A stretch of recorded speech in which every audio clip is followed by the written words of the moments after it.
Gara-gara aksi pamer piala yang dianggap norak dan sombong di Tangsel, para juri senior murka besar. Soimah dan Dewi Persik akhirnya buka suara dan memberikan peringatan paling mematikan. Piala itu cuma titipan. Kawal nggak punya adab, bisa kami ambil lagi sekarang juga. Pemirsa, mari kita bedah akar permasalahan yang kini mengguncang jagat hiburan tanah air. Semuanya bermula di sebuah panggung megah di Tangerang Selatan. Tempat yang seharusnya menjadi ajang pembuktian kualitas vokal, namun justru berubah menjadi ladang pamer ego yang sangat disayangkan. Tasya, sang juara DA7 yang baru saja dimahkotai, melakukan sebuah aksi yang oleh banyak pengamat hiburan disebut sebagai blunder terbesar dalam sejarah kompetisi ini. Di tengah sorotan lampu dan ribuan mata penonton, Tasya tidak hanya bernyanyi, tetapi ia melakukan manuver provokatif yang mengejutkan. Ia mengangkat piala emas kemenangannya tinggi-tinggi, bukan dengan gestur rasa syukur menengadah ke langit, melainkan dengan tatapan menantang ke arah penonton, sembari berteriak lantang. Ini bukti juara yang sesungguhnya, saya yang bawa piala. Kalimat ini, pemirsa, bukanlah kalimat biasa. Ini adalah sebuah pernyataan perang terhadap kerendahan hati. Gestur tubuhnya yang dinilai overconfidence atau jemawa, seolah ingin membungkam kritik dengan benda mati bernama piala, justru menjadi bumerang yang menghantam balik citranya. Publik yang hadir di lokasi maupun yang menyaksikan lewat rekaman video amatir merasakan adanya atmosfer arogansi yang kental. Tasya seolah lupa bahwa panggung itu bukan miliknya sendiri, melainkan milik penikmat musik dangdut yang mencintai kesederhanaan. Aksi di Tangsel ini kini menjadi titik nol, sebuah ground zero dari ledakan kemarahan yang kini mengancam karirnya yang bahkan belum seumur jagung. Apakah ini akhir dari segalanya sebelum benar-benar dimulai? Reaksi yang paling menyita perhatian publik datang dari sosok yang selama ini kita kenal sebagai ibu bagi para kontestan, yaitu Soimah Pancawati. Namun kali ini, tidak ada tawarannya atau guyonan khas Soimah. Yang ada hanyalah raut wajah kecewa yang mendalam dan teguran yang sangat keras, tajam dan langsung menusuk ke jantung permasalahan. Dalam pernyataan eksklusifnya yang kami rangkum, Soimah menekankan sebuah filosofi mendalam tentang arti sebuah piala. Ia mengibaratkan trofi kemenangan DA7 itu layaknya sebuah ijazah sekolah. Analogi ini sangat brilian dan menohok.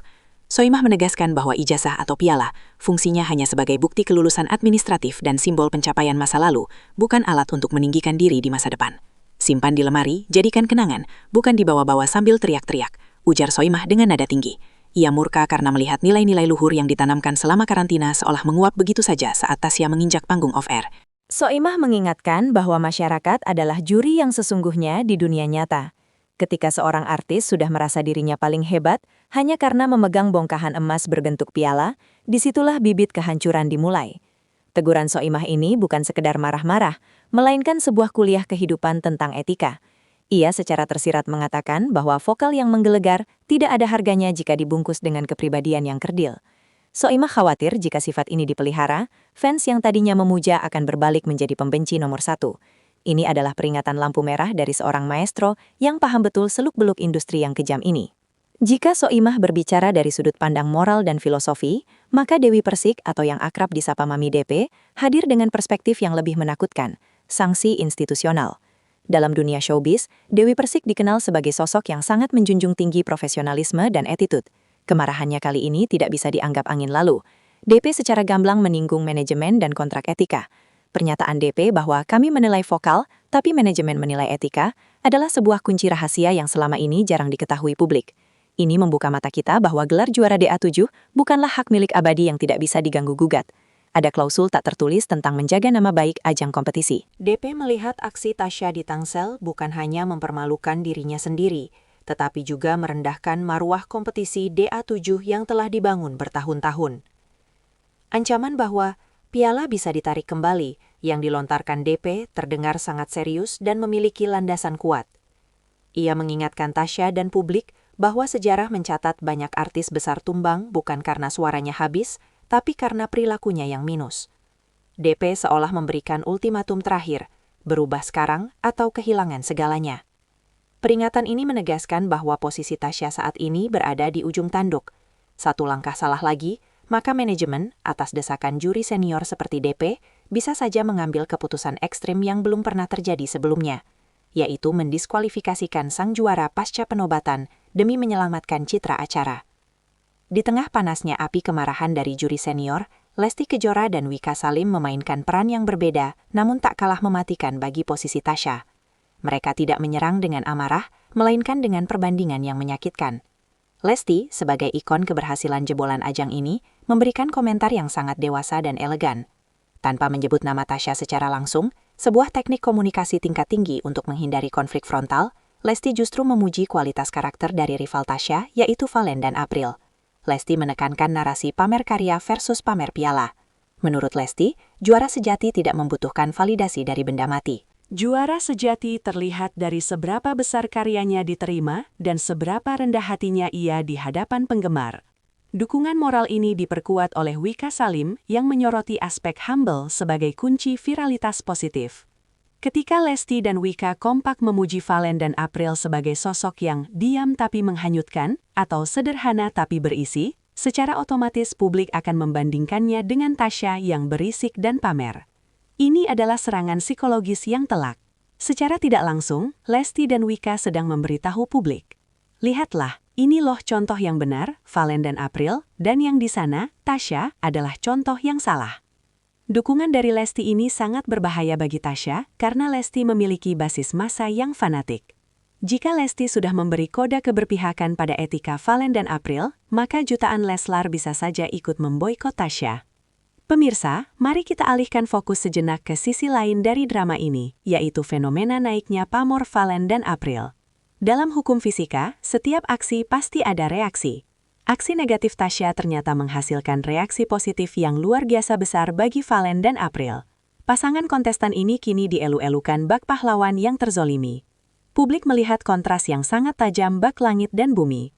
Di satu sisi ada Tasya dengan arogansi pialanya, di sisi lain ada Valen dan April yang tetap tersenyum, menyapa fans dengan ramah, dan fokus pada peningkatan kualitas vokal tanpa banyak drama. Netizen mulai melabeli mereka sebagai the real winner, atau juara di hati rakyat. Valen dan April dianggap merepresentasikan budaya timur yang santun, membumi, dan tidak kacang lupa kulitnya.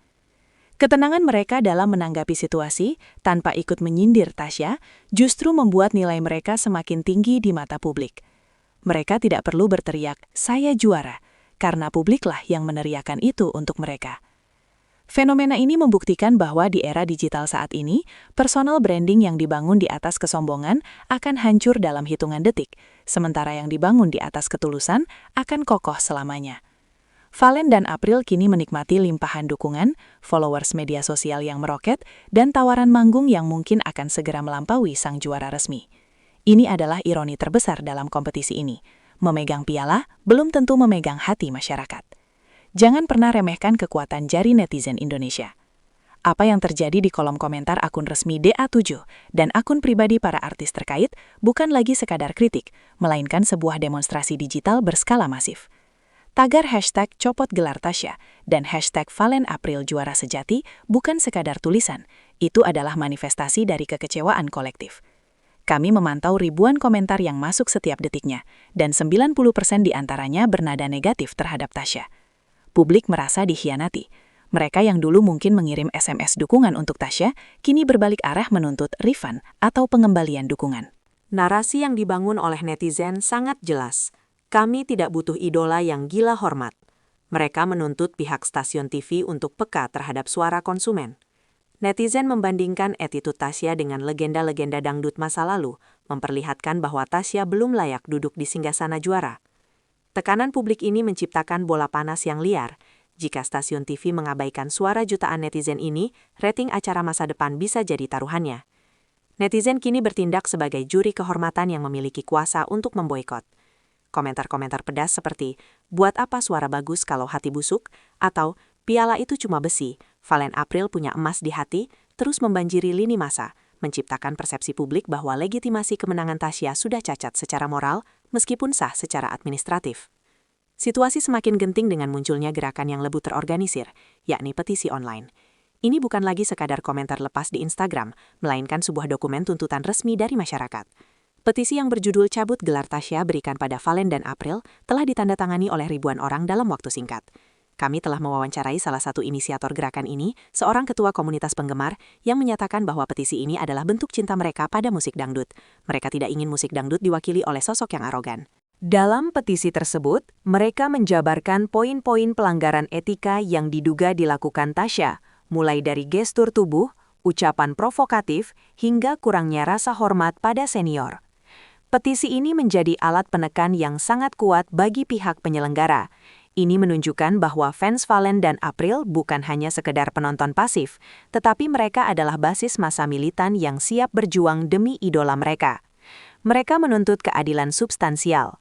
Bagi mereka, kompetisi bukan hanya soal siapa yang dapat nilai tertinggi di malam final, tapi siapa yang bisa menjaga amanah gelar tersebut pasca kompetisi.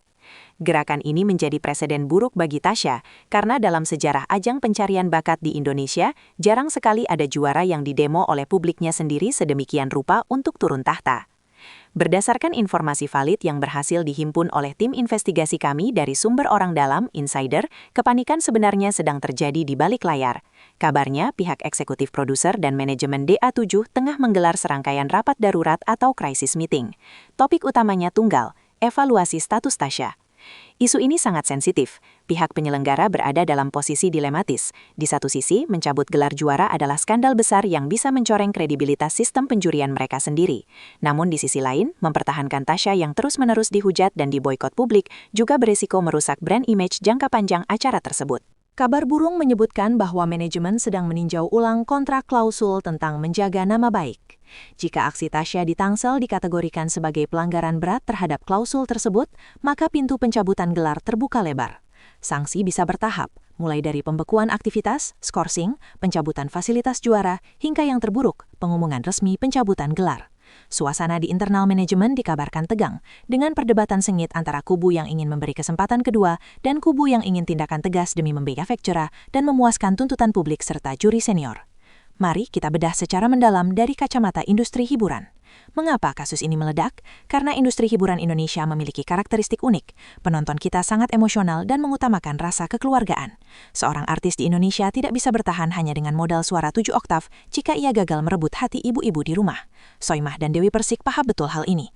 Mereka bertahan puluhan tahun bukan cuma karena mereka bisa menyanyi, tapi karena mereka bisa merakyat. Tasya gagal dalam ujian merakyat ini. Sebaliknya, Fallen dan April lulus dengan nilai sempurna cum laude. Industri butuh sosok yang bisa dicintai, bukan sosok yang minta disembah. Secara komersial, Fallen dan April kini jauh lebih menjual, marketable dibanding Tasya. Brand atau pengiklan cenderung menghindari figur yang kontroversial negatif atau dibenci emak-emak. Jika Tasya terus mempertahankan egonya, ia akan kehilangan kontrak iklan, sepi job off air, dan akhirnya tenggelam. Sementara Fallen dan April, dengan citra anak baik yang terzolimi, justru akan kebanjiran simpati dan pekerjaan. Ini adalah hukum alam showbiz. Karakter mengalahkan bakat.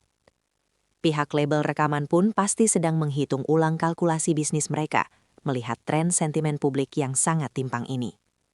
Sebagai penutup laporan mendalam ini, kita dihadapkan pada sebuah pertanyaan besar yang menggantung di langit-langit panggung hiburan. Apa akhir dari drama ini? Skenario terburuk bagi Tasya kini bukan lagi sekedar mimpi buruk, tapi potensi realita. Jika ia tidak segera melakukan permintaan maaf publik secara tulus dan masif, bukan sekedar video klarifikasi ala kadarnya, maka karirnya bisa tamat sebelum berkembang. Namun jika manajemen berani mengambil langkah historis dengan mengalihkan gelar ke Fallen dan April, ini akan menjadi pelajaran terbesar dalam sejarah pertelevisian kita. Pesan moral dari kasus ini sangat jelas dan berlaku bagi siapa saja. Di atas langit masih ada langit. Kesombongan adalah awal dari kejatuhan. Panggung popularitas itu licin. Sekali Anda merasa paling hebat dan merendahkan orang lain, Anda akan tergelincir jatuh ke jurang kehancuran.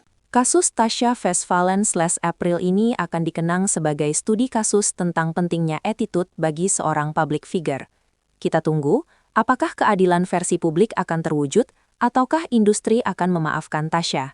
Waktu yang akan menjawab, namun satu hal yang pasti, stempel sombong sudah terlanjur melekat, dan menghapusnya butuh lebih dari sekedar nyanyian merdu.